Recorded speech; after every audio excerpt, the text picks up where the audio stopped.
let's go ahead and react to CZ's S World's Everything You Missed in Halloween 4: The Return of Michael Myers. Is there a greater meaning behind this mask seen in the Halloween display in the background of the pharmacy in Halloween 4? Maybe.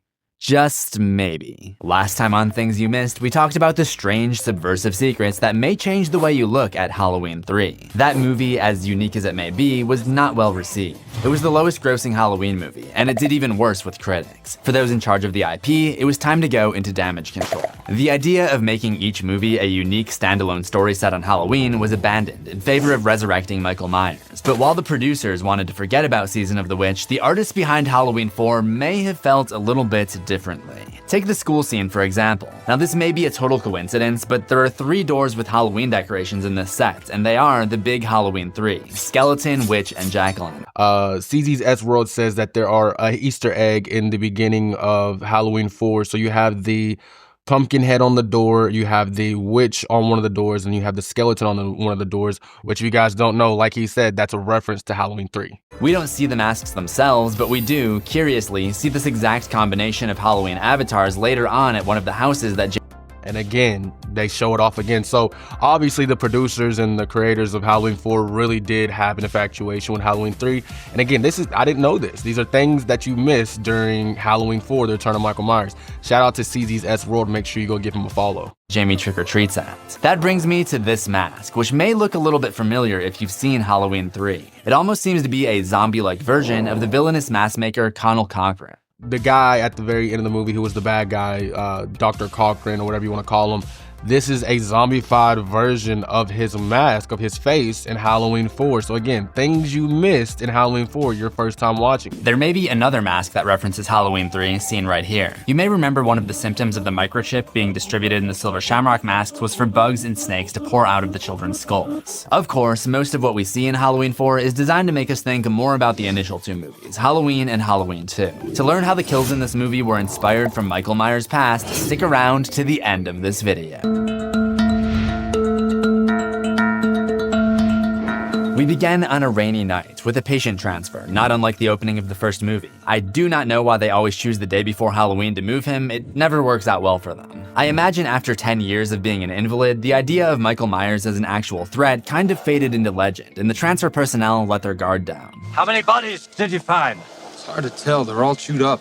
What, so you can't count them? They also subtly let us know that Laurie Strode, the final girl from the past 2 movies, was killed off screen by simply mentioning that Michael only has one living relative, his niece Jamie. Yeah, that was kind of bullshit. I didn't like how they did Laurie in Halloween 4.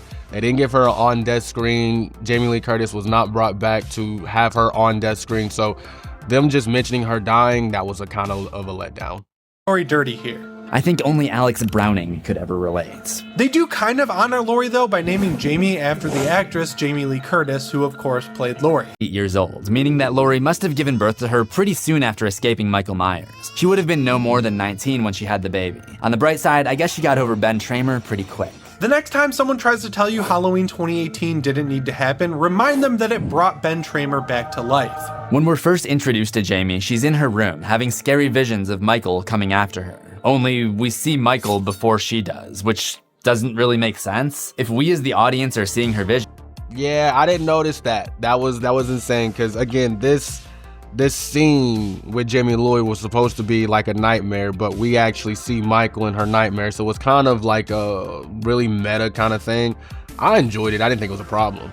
Her disturbing visions and the fact that she chooses a clown costume for trick-or-treating are all clues that she is doomed to the same fate. She ultimately stabs her stepmother at the end of the movie and stands idly in the same pose that her uncle took 25 years prior. In each Halloween installment, I've discussed what I see as the main theme of each film, what the director was really trying to say. For Halloween 1, I talked about how early exposure to adult concepts can shape a child's mind for the worse. In addition to that, while it wasn't the main point of that video, I also talked about the idea that Michael Myers represents the personification of fate, as discussed in Laurie's English class. Water. That's right. Samuel's definitely personified fate. In Samuel's writing, fate is immovable like a mountain. It stands where man passes away. Fate never changes. I think the concept of fate really comes front and center in Halloween 4. Haddonfield was traumatized by the murders in 1978. Everyone in town who's old enough remembers it, and is willing to do just about anything to prevent it from happening again. Even the new Sheriff Meeker, who is stated to never overreact about anything, shuts down the town and imposes a curfew before even having any proof that the big, slow-walking man is back again. Correlation to fate, I mean, I dig it. I mean, I didn't notice that at first. I mean, of course you had the, the classroom scene where Laurie is listening to her teacher and her teacher's telling her about fate, and as she looks out the window she sees Michael Myers. So with Halloween 4 and Halloween 78 being a story of fate of the people of Haddonfield, I think that's pretty fucking gnarly. It's a suit from a mechanic that he took out on the side of the road. This time, he visits an auto shop and basically recreates his wardrobe. Jamie is bullied by the kids at her school in almost the exact manner that Tommy Doyle was. Boogeyman, who's the boogeyman? The boogeyman, the boogeyman, the boogeyman, the boogeyman, boogeyman. Jenny's uncle's a boogeyman. While these details are probably Again, another Easter egg that you might have not picked up on, right? Tommy Doyle, the way he was getting bullied at school is the exact same way Jamie Lloyd was getting bullied at school. just evidence that some things never change, it is the kills in Halloween 4 that really cement the idea that Michael Myers terrorizing Haddonfield is truly an inescapable fate.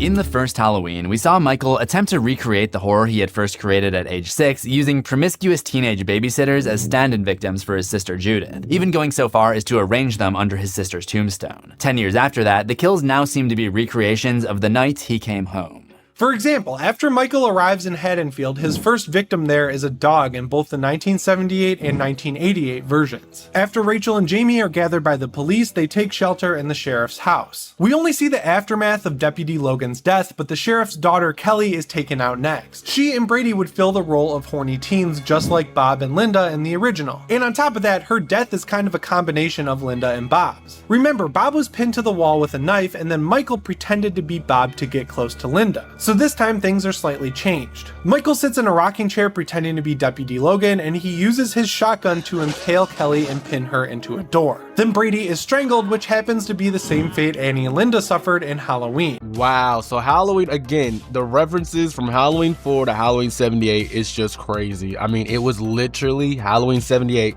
just in the 80s. So again, that's why I think the success of Halloween 4 is underrated, because for what it did, shot for shot, scene for scene, it was Halloween 78, but just told in a different way. In the final chase, Rachel fills the role of Laurie Strode in this one, as a responsible babysitter trying to protect the kid that she's watching. We saw Laurie hide in a Shout out Rachel, justice for Rachel.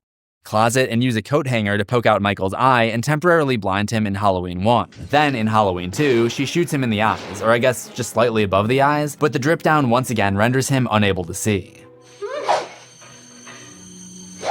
Or apparently use any kind of critical thinking at all. Rachel, who is stated to have been babysat by Laurie when she was younger, Your mother used to babysit me when I was your age. I bet you didn't know that. apparently picked up a thing or two from her because she saves the day at the school by blinding Michael with a fire extinguisher, which leads to this hilarious interaction. In the school! We heard the alarm. He's inside! In the school! There are other similarities to 1970. That was a pretty funny scene. Like, we'll get him. Where's he at? He's inside. Where at? In the school. Like, that was just so fucking funny. And I gotta say, I did learn some things that I didn't know before. Shout out CZ's S World. Make sure you go follow him on YouTube for all things horror and all things that you missed in your favorite movies. Did you learn anything today? I for sure learned something today. Make sure you smash the hell out that like button. Let me know what you learned in the comments below. I'm your Hellmaster Day Day, and I'll see you Hellcats and Hellhounds in the next one. Peace.